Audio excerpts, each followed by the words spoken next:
Hello दोस्तों, आपका स्वागत है आपके अपने चैनल बालक ज्ञान में। दोस्तों आज हम आप लोग के लिए बायोलॉजी के इंपॉर्टेंट क्वेश्चन लाए हुए हैं। तो चलिए शुरू करते हैं। पहला जो क्वेश्चन है, एग लेयर्स किसको कहते हैं? तो दोस्तों जो अंडे देने वाली मुर्गियां होती है उसको एग लेयर्स कहा जाता है, ठीक है ना। बैलोर किसको कहते हैं? तो अधिक मांस प्राप्त के उद्देश्य से जो पाली जाने वाली है मुर्गियाँ, उसी को हम लोग वैलोर कहा जाता है, ठीक है ना। चलिए अगला जो क्वेश्चन है, मुर्गियों के देसी जो है देश अपने देश में पाए जाने वाले हैं। तो असील है, बसरा है, ब्रह्मा है, कोचीन है, चिरगांव है और धागुस है। ये जो है सारे अपने देशों में पाए जाते हैं। चलिए अगला जो क्वेश्चन है, एक देसी मुर्गी कितने अंडे दे सकती है? तो एक देसी मुर्गी जो है लगभग 60 अंडे दे सकती है। चलिए अगला जो क्वेश्चन है, मुर्गियों के विदेशी नस्ल। तो देखिए वाइट लेगहॉर्न है, ये विदेशी नस्ल है। रॉक स्टारलार्प है, उसके बाद सक्सेस जो है ये भी विदेशी मुर्गियां हैं। चलिए अगला जो क्वेश्चन है, मुर्गियों में होने वाली रोग। तो ये होता है रानीखेत, हैजा होता है और बर्ड फ्लू, ये जो है मुर्गी में होने वाला रोग है। चलिए अगला जो क्वेश्चन है, अंतः विशिष्ट संकरण। तो देखिए इस प्रकार के संकरण में दो विभिन्न प्रजातियों के नर तथा मादा पशुएं जो है का संगम करने के बाद जो संतान उत्पन्न होता है उन्हें हम क्या बोलते हैं? अंतः विशिष्ट संकरण बोलते हैं। कहने का मतलब है कि दो अलग अलग नस्ल के पशु ले लेते हैं और उनके बीच में संकरण कराते हैं, ठीक है, फर्टिलाइजेशन कराया जाता है। उसके बाद जो संतान उत्पन्न होता है वो इन दोनों से बिल्कुल अलग होगा, भिन्न होगा। तो हम इसको बोलेंगे विशिष्ट जो है संकरण, ठीक है ना। जैसे में खच्चर जो होता है इसी का उदाहरण है, क्योंकि ना तो खच्चर जो है ना गधा जैसा होता है ना घोड़ा जैसा होता है, ये बिल्कुल अलग होता है। चलिए अगला जो क्वेश्चन है,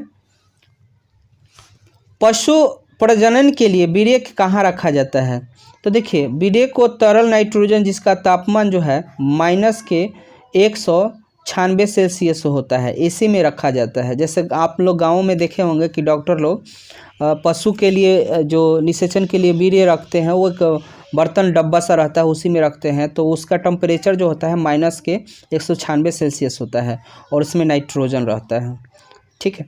चलिए अगला जो क्वेश्चन है, मधुमक्खी से क्या फ़ायदे हैं? तो देखिए मधुमक्खी से हमें तो पहले शहद यानी मधु मिलता है और मधु जो है मोम भी मिलता है। चलिए अगला जो क्वेश्चन है, मधुमक्खी के प्रजातियाँ। तो देखिए एपिस सेरना इंडिका जो है उसकी प्रजाति है, एपिस डॉर्सटा इसकी प्रजाति है, एपिस फ्लोरिया इसकी प्रजाति है और एपिस मिलेफेरा जो है इसकी प्रजाति है। चलिए अगला जो क्वेश्चन है, नील हरित क्रांति का संबंध किस? तो ये मत्स्य से इसका संबंध है। और अगला क्वेश्चन जो है, जनन द्रव्य संग्रहण। तो किसी फसल में पाए जाने वाले सभी जीनों के विभिन्न एलील का समस्त संग्रहण को जनन द्रव्य संग्रह कहते हैं। मतलब मान लीजिए ना कोई भी फसल है उसमें जीन जो है समरूप पाए जा रहे हैं तो वो जनन द्रव्य संग्रह कहलाएंगे।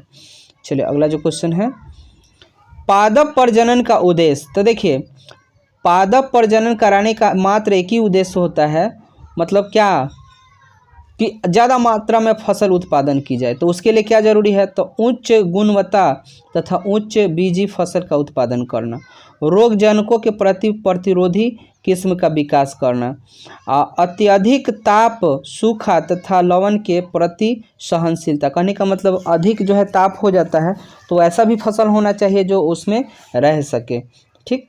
चलिए अगला जो क्वेश्चन है, संवेदनात्मक पदार्थ। तो देखिए कोकीन होता है, हीरोइन होता है और हाशिश होता है। ये जो है ना संवेदन यानी नशीली पदार्थ की बात करते हैं। और ट्यूमर के अध्ययन को क्या कहते हैं? तो ऑन्कोलॉजी कहते हैं। ट्यूमर के अध्ययन को ऑन्कोलॉजी कहते हैं।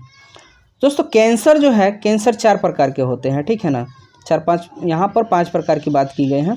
सार्कोमा हो गया, लिम्फोमा हो गया, कार्सिनोमा हो गया, लाइपोसा होगा, ल्यूकोमिया हो गया। ये कैंसर के प्रकार हैं। रेबीज का टीका का खोज किए थे 1885 ईस्वी में लुइस पास्चर किए थे, ठीक। चलिए अगला जो क्वेश्चन है, एंटीबॉडी 5 वर्ग हैं एंटीबॉडी के जो है। IgG है सेरम होता है, सेरम में ये पाए जाते हैं। IgM रुधिर में पाए जाते हैं। IgA लार में पाए जाते हैं। IgD लिम्फोसाइट में पाए जाते हैं और IgE सेरम में पाए जाते हैं। ये एंटीबॉडी 5 वर्ग हैं।